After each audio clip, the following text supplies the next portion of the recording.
Bonjour, bonsoir les amis, j'espère que vous allez bien, que vous êtes en forme, que vous avez la méga pêche. Dans cette vidéo, j'ai envie de vous parler des inégalités. Est-ce que le monde est injuste?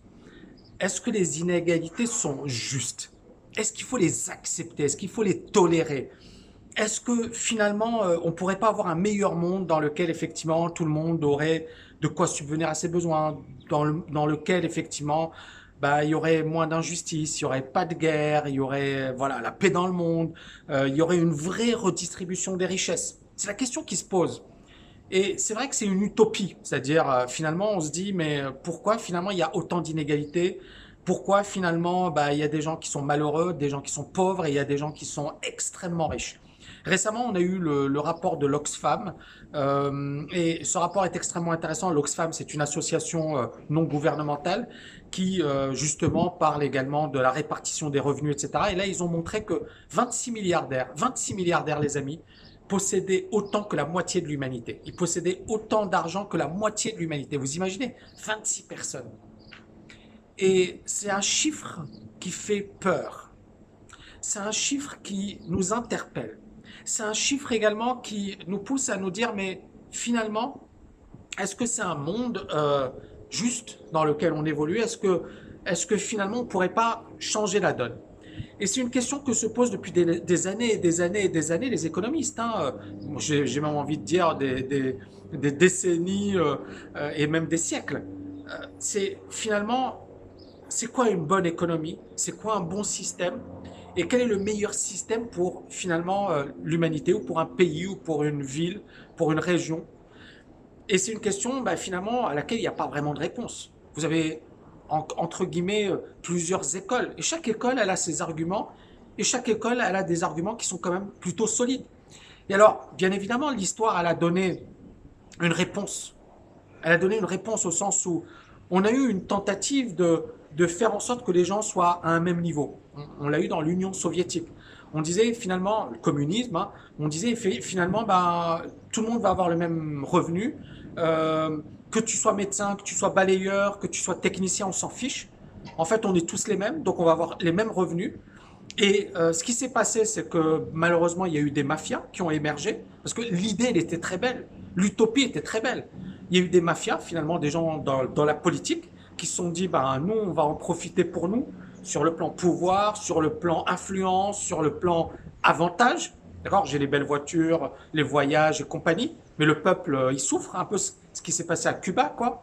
Même si tout n'est pas mauvais dans Cuba. Hein. Il y a eu des choses extrêmement intéressantes. C'est finalement, c'était un pays pauvre, mais c'était un pays où bah, finalement tout le monde pouvait avoir une éducation, une médecine gratuite. En fait, encore une fois, il n'y a pas de système parfait. C'est ça ce que j'ai envie de dire. Et moi, je n'idéalise aucun système. Mais on va revenir rapidement finalement bah, au communisme. Mais ce qui s'est passé, c'est tout simplement que les gens, à un certain moment, se sont dit je veux mieux. On n'a pas compris la psychologie humaine. L'individu, quand il a la même chose, il s'ennuie, il s'emmerde.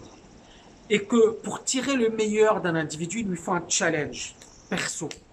Il faut qu'à un certain moment, il se dise j'ai des objectifs ambitieux. Il faut qu'à un certain moment, il se dise on va me reconnaître pour mon travail. Et la reconnaissance, elle passe par, bien évidemment, je sais pas moi, la médiatisation, des prix, des médailles, mais ça passe également par l'argent. C'est bête à dire, ça passe par l'argent la reconnaissance. C'est-à-dire, je travaille, j'ai une reconnaissance. C'est l'argent. D'accord? Et les capitalistes l'ont compris. Ils se sont dit, finalement, et c'est Adam Smith, un économiste écossais, qui a écrit dans La richesse des nations, Traité de la richesse des nations, il a écrit la chose suivante, il a dit, quand vous allez chez la boulangère, elle ne vous fait pas un sourire parce que vous êtes sympathique ou parce que vous êtes gentil ou parce que vous êtes beau gosse ou belle gosse, elle vous fait un sourire parce que derrière, il y a une relation business. Il y a une relation business. Et Adam Smith l'a compris. C'est vrai que c'est un principe extrêmement simple, mais extrêmement efficace. Moi, je prends le cas de Dubaï. Regardez, là, il y a un yacht derrière, magnifique. Je prends le cas de Dubaï. J'habite dans cette ville. Pourquoi je suis venu à Dubaï? C'est-à-dire, il y a plein de pays dans la planète, il y a plein de villes dans la planète. Pourquoi je suis venu? Alors, il y en a qui vont me dire, ouais, la fiscalité, ok, super, mais on paye pas mal de choses à Dubaï indirectement.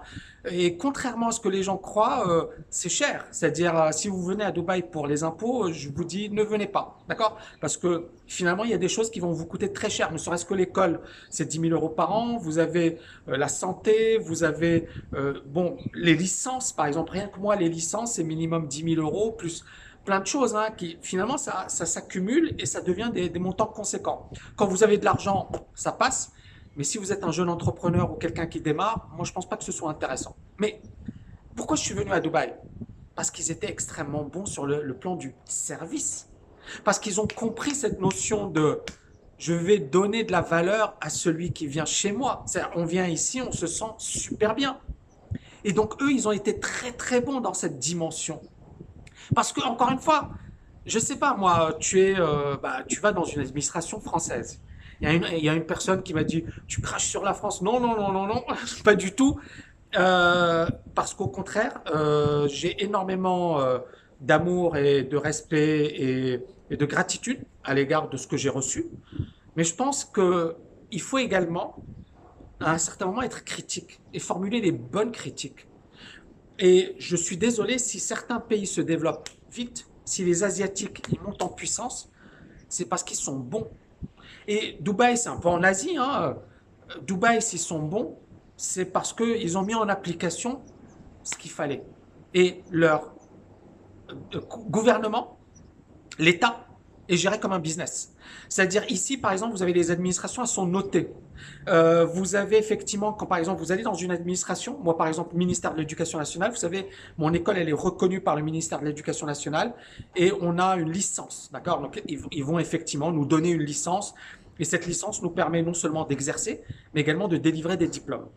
Et lorsque je suis allé au ministère de l'Éducation nationale à Dubaï, à la fin on m'a demandé de les noter, c'est-à-dire on nous a bien accueillis, on nous a dit est-ce que vous voulez un sandwich, un café, un thé? C'est une administration publique, hein. Et il y a une personne, il y avait des fauteuils, on nous a installés super bien, on nous a parlé avec vraiment énormément de respect et ça a été hyper rapide. Et à la fin, on nous a dit, notez-nous s'il vous plaît. Et on nous a remis des jetons avec très satisfait, pas satisfait, moyennement satisfait. Et il fallait les noter. Je suis désolé, c'est ça le gouvernement du futur. Et ça, on devrait s'en inspirer. Donc, au lieu de dire, ouais, mais bon, non, non, non, on peut devenir meilleur. Et donc, juste pour en revenir à cette situation de capitalisme, c'est ça le gros point fort du capitalisme, c'est ça. C'est ça. Et si Dubaï monte en puissance, c'est parce qu'ils ont tout compris, quoi. C'est-à-dire cette notion de service, cette notion d'apporter de la valeur, cette notion de permettre aux gens de monter en puissance. Et en France, par exemple, il y a eu finalement une situation où on se disait, il y a les 35 heures, il n'y a pas assez de boulot. Donc il y a un petit gâteau, on va le partager et on ne va pas vous donner plus de travail. Et ce qui était une énorme erreur, une énorme erreur. Parce que finalement, tu envoies le mauvais signal. Tu leur dis, t'as pas besoin de travailler plus pour gagner plus. T'as pas besoin de fournir plus d'efforts. Et ensuite, il y a eu ces fausses idées selon lesquelles la France était le pays le plus productif au monde. Oui, parce qu'ils bossent moins. C'est-à-dire, à un certain moment, plus tu bosses, moins tu es productif. C'est normal. Mais c'est parce qu'ils bossent moins qu'ils sont les plus productifs. Mais quand tu prends le PIB, tu prends effectivement la production globale, la France, elle a décliné par rapport à d'autres pays. Donc, il faut encore une fois revenir aux chiffres, d'accord, aux faits. Et donc, pour en revenir à notre sujet, est-ce que les injustices sont justes? Non, elles ne sont pas justes. Mais elles peuvent bien évidemment créer une dynamique, c'est-à-dire le fait, par exemple, un médecin russe en Union soviétique se disait moi, ça sert à rien de fournir des efforts. Par contre, si derrière, il se dit si je fournis des efforts, je gagne plus d'argent. Si j'apporte un bon service, je gagne plus d'argent. Si je fais telle chose, je gagne plus d'argent. Il va avoir effectivement du succès, ce médecin. Et Dubaï, s'ils ont 15 millions de touristes, c'est pas parce que voilà les gens, non, c'est parce quand les gens arrivent ici, quand les touristes arrivent ici, ils savent qu'ils vont avoir le meilleur service au monde. Et ils viennent ici, ils se disent, ok, j'ai jamais vu ça ailleurs. J'ai jamais vu ça ailleurs. Et moi, je le dis. Franchement, j'ai été à New York, à Londres, Paris, Francfort, Hong Kong, Kuala Lumpur, Moscou. Non, Moscou, par exemple, j'ai été dans des hôtels. on payait des fortunes, c'était nul à chier. Et je l'ai dit à la réception, j'aurais dit c'est pas possible. Mais le pire, c'est que comme j'habite à Dubaï, pour moi, en fait, le service, j'ai un standard qui est tellement élevé que quand je vais ailleurs, je commence à me dire mais c'est pas possible. Même aux États-Unis où le service est bon, il n'est pas aussi bon qu'à Dubaï. Mais là, ils ont tout compris. Donc vous voyez bien que finalement, l'avantage du capitalisme, c'est cette notion de j'apporte de la valeur.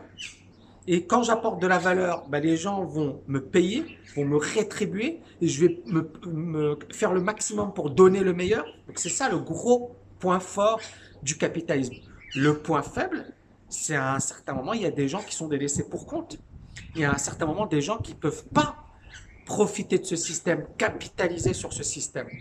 Et c'est là où, encore une fois, il faut trouver ce juste équilibre. Mais lorsqu'on devient trop voilà, dans l'État-providence, dans les aides, dans les allocations, à un certain moment, les gens, voilà, ils se disent il vaut mieux ne pas travailler plutôt que travailler. Je gagne beaucoup plus en ne travaillant pas qu'en travaillant. Et là, on leur envoie le plus mauvais signal au monde. Et les gens, ils sont plus du tout motivés pour travailler. Par contre, si vous leur dites, OK, et trouvez effectivement un système où les gens finalement se disent, ça vaut le coup de travailler, d'accord? Mais en même temps, bien évidemment, s'ils sont dans la merde, s'ils sont en difficulté, etc., on peut les aider. Et donc, et pour finir avec cette vidéo, euh, la liberté financière, c'est pas une question de morale, parce qu'il y a beaucoup de gens qui disent, ouais, tu penses à l'argent, j'en ai rien à foutre de l'argent. Même si je suis super content, c'est-à-dire, je vais pas cracher sur ma vie, sur la chance que j'ai aujourd'hui, sur ce que ça me permet. Par exemple, je vois ma fille tous les matins, je me balade avec elle, je vais à la plage avec elle. C'est une vie de fou, c'est une vie de rêve. Mais j'ai également vécu dans la galère, donc c'est pas, je suis pas dans une situation où je me dis, voilà, je dois absolument avoir de l'argent. Mais quand je dis je m'en fiche, c'est-à-dire que ça fait des années que j'habite à Dubaï, j'aurais pu m'acheter une Lamborghini, une Ferrari, etc. Je m'en fiche, pour moi c'est du matériel. Je pourrais peut-être m'en acheter ou j'ai les moyens de m'en acheter une. Et je l'avais dit, si je l'achète, ça va être du marketing, quoi. Mais c'est pas un truc qui me tient à cœur. Mais pour moi, le plus important dans ce que m'a permis la liberté financière, c'est la liberté. C'est le fait de ne plus avoir à compter. C'est le fait de me dire, si ma fille elle a besoin de quelque chose, si mon épouse, si ma maman, si mes proches, ma famille, si des amis, s'il y a des gens qui comptent pour moi, qui sont importants pour moi, ils ont besoin de moi, je serai là. Je serai capable d'être là. Et en même temps, moi, ça me permet de vivre la vie de mes rêves, ça me permet de me réaliser, ça me permet de vivre des expériences extraordinaires. Extraordinaires. C'est-à-dire, j'éprouve énormément de gratitude par rapport au fait d'être libre financièrement. Donc, je ne dis pas qu'on peut éliminer les injustices, ça va être la conclusion de la vidéo, mais je dis que c'est impossible. C'est impossible. D'ailleurs, j'ai même envie de dire ça, les États aujourd'hui ne pourront rien pour vous. Vous n'aurez pas de retraite, d'accord? Il ne faut pas compter les jeunes qui ont 20 ans, 30 ans, oubliez la retraite. Ça n'existera plus. C'est un système du passé, hein. Donc, le monde va se complexifier, va devenir beaucoup plus dur, beaucoup plus brutal. Les Chinois, il n'y a pas d'état d'âme, ils viennent de plus en plus à Dubaï. Ils achètent des apparts, ils achètent des immeubles, ils achètent vraiment, vraiment. Les Chinois, ils sont hyper présents, les Indiens. Je vais vous dire, ça va être un monde où la compétition sera beaucoup plus rude. Ce sera un monde où finalement ce seront les plus puissants, les plus forts, les plus rusés qui vont gagner, malheureusement. Et la liberté financière, c'est une manière de se protéger. C'est pas de dire c'est bien, c'est pas bien. On parle pas de morale ici. On parle de comment je vais me protéger. Comment je vais protéger mes arrières. Comment je vais protéger mes proches. Comment je vais protéger ceux que j'aime. C'est ça la liberté financière. Pour moi, c'est ça la liberté financière. Après, avoir un yacht comme ça, je m'en fiche. C'est pas ça qui va me permettre d'être heureux. Je suis déjà heureux. Même sans avoir d'argent, j'aurais été heureux. Vous voyez ce que je veux dire? C'est pas l'argent qui va me rendre heureux. L'argent, c'est juste ce que ça vous permet de faire, les amis. Et donc, par rapport à cette dimension donc de liberté financière, pour moi, c'est la liberté. C'est la dimension la plus importante. Et on ne pourra jamais éliminer les inégalités. Les États ne pourront rien contre vous. ces multinationales, parce qu'encore une fois, c'est ça le truc, 26 milliardaires qui possèdent autant que la moitié de l'humanité. Est-ce que c'est juste? Non. Est-ce qu'on peut l'empêcher? Non. C'est ça le truc, on ne peut pas l'empêcher. C'est-à-dire qu'il faut que les États se mettent d'accord et disent, OK, allez, on va prendre Warren Buffett son argent, Bill Gates, non, on ne peut pas. On ne peut pas. On ne peut pas. Et on ne pourra pas. Et ça va continuer à augmenter. Les inégalités vont continuer à augmenter. Et ce n'est que le début. Donc, dire c'est injuste, ouais, mais ça t'avance à quoi? Ça change quoi dans ta vie? Est-ce que ça te permettra justement de réussir? Donc, les amis, j'en profite pour faire un petit point sur un webinaire que je vais donner dimanche. Webinaire dans lequel je vais vous parler de liberté financière, les amis, dans lequel je vais vous parler surtout de mindset. D'accord? Parce que pour moi, le mindset, c'est vraiment la dimension la plus puissante, la plus importante, c'est la dimension qui peut tout changer dans votre vie. Si vous voulez avoir des résultats de fou, vous devez changer votre mindset. Si vous voulez tout exploser, vous devez changer votre mindset. Si vous voulez effectivement cartonner financièrement, intellectuellement, dans votre vie de tous les jours, vous devez avoir le bon mindset. Donc dimanche, gros webinaire, TKL Destination Succès. Je compte sur vous pour être hyper nombreuses et nombreux. C'est un webinaire pour finalement un programme de formation sur 2 jours avec moi. 2 jours durant lesquels je vais vous donner une pêche de fou. Je vais revenir sur vos croyances limitantes. Je vais vous aider à changer effectivement ces croyances, à en créer de nouvelles et surtout à avoir un plan pour 2019, un plan pour tout exploser sur un plan financier, sur un plan perso, sur un plan psychologique. Voilà les amis, j'espère que vous avez aimé cette vidéo. N'oubliez pas de la liker et de la partager. Je vous dis à bientôt. Ciao, ciao, ciao!